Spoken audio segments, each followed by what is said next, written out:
Di bali yan na nga. Dahil same lang to ng given. Naging negative. Ay, hindi ka na lang cos 2x.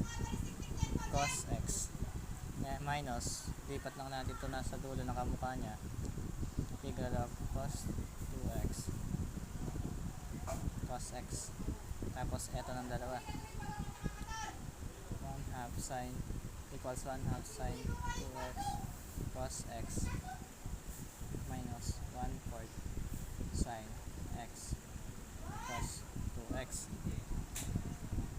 1 minus 1/4, gawin lang natin itong 4/4.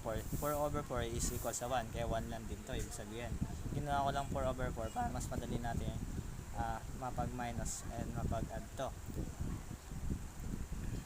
Then, di ba pagkapares ng denominator, pwede mo na siyang pag-minusin yung nasa taas sa nasa taas, tapos copy na nasa baba.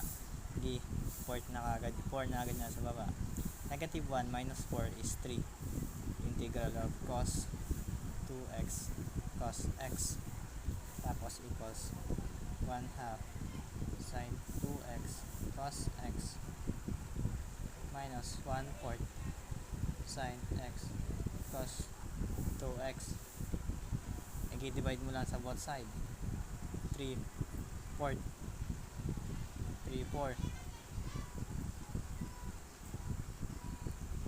cos 2x cos x.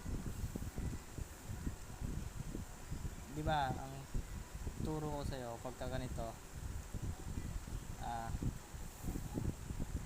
yung nasa pinakailalim ilalagay mo lang sa taas nito. Hindi bali magiging 4 2 3. Ay, mali pala.